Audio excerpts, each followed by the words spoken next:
The shift in the neighborhood was subtle, but it was enough to keep me on edge. I could feel the atmosphere changing each time I walked Max or attended an HOA meeting. The once friendly waves and easy conversations had grown stiff, polite, and restrained. Neighbors who used to linger by the sidewalk to pet Max now crossed the street with half-hearted smiles. The seeds of doubt Karen had planted were sprouting, and I was living in the shadow of her obsession. Karen, however, thrived in this new role.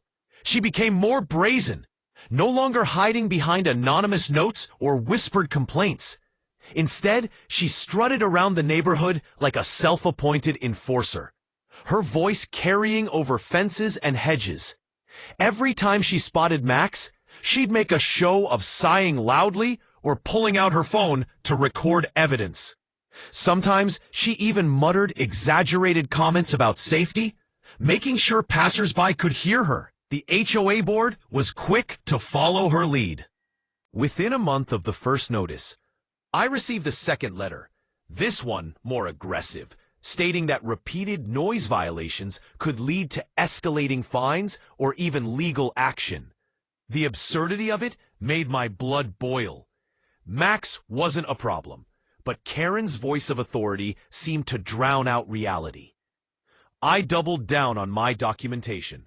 The cameras remained running 24/7, recording hours upon hours of Max simply existing peacefully. Each clip became part of my growing archive of evidence. But despite the truth being on my side, the stress was relentless. Every time I saw the HOA envelope in my mailbox, my chest tightened. Every HOA meeting became another arena where Karen paraded her grievances, presenting herself as the victim of an uncontrollable menace. She even started telling people she couldn't sleep at night because of Max's constant barking. The irony was bitter. Max usually slept beside my bed, snoring softly like a furry pillow.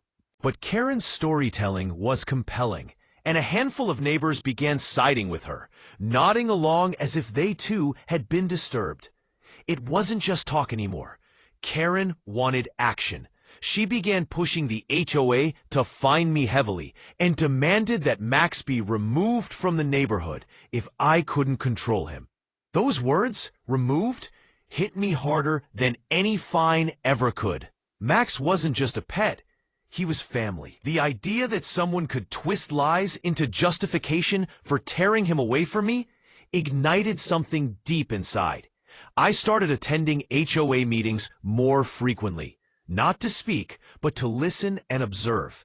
The board, made up of volunteers from the community, was clearly tired of Karen's constant disruptions. But at the same time, they were afraid of confrontation. Karen was loud, relentless, and seemed to thrive on public drama.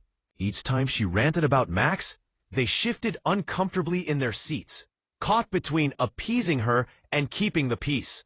Then came the night when Karen took things too far. It was late, around 11 p.m., and I had just settled into bed when Max let out a single sharp bark. Curious, I checked the front camera feed and saw Karen standing at the edge of my driveway with her phone raised, recording. She was muttering angrily, waving her arms toward my house. Max had barked once, startled by the sudden movement outside, but Karen was pretending to film a night-long disturbance. I stepped outside and called to her, but she ignored me, continuing her performance for the camera as if she were documenting a crime scene. The next day, I wasn't surprised to find yet another complaint filed with the HOA, this time claiming Max barked non-stop throughout the night. Fortunately, my cameras had captured the entire incident, including the exact timestamp. One bark at 11:02 p.m., followed by Karen's staged outrage. For the first time, I felt a flicker of hope. This wasn't just baseless accusations anymore. I had undeniable proof of her dishonesty, but I held back from using it immediately. I knew Karen was digging her own grave, and every new outburst only added to my growing arsenal of evidence. In the meantime, her antics escalated further. She started walking her friends past my house, pointing dramatically at Max as if he were some kind of threat. She spoke loudly enough for me to hear phrases like dangerous animal and someone's going to get hurt. Max, oblivious to the theater, wagged his tail at the passers-by, desperate for attention and pets he no longer received. The neighborhood tension reached its peak during a summer HOA barbecue. It was meant to be a casual gathering, a chance for families to relax, share food, and strengthen bonds. Instead, Karen turned it into her stage. In front of dozens of neighbors, she launched into yet another tirade about Max, waving printed copies of her incident logs. She claimed she had recorded dozens of disturbances, and she demanded immediate HOA intervention. All eyes turned to me, waiting for a reaction. My hands itched to pull out my phone and play the footage right then and there, exposing her lies in front of everyone. But I held back. Timing was everything, and this wasn't the moment. The board tried to calm her down, promising they would look into it, but the damage was done. Neighbors whispered, the divide growing deeper. That night, as Max rested his head on my lap, I stared at the stack of letters, the footage, and the endless notes I had collected. Karen thought she was winning, but what she didn't realize was that every step she took only strengthened my case.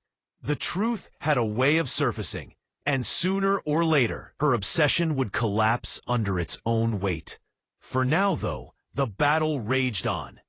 Karen had the louder voice, the HOA had the power of authority, and I had the quiet certainty of truth.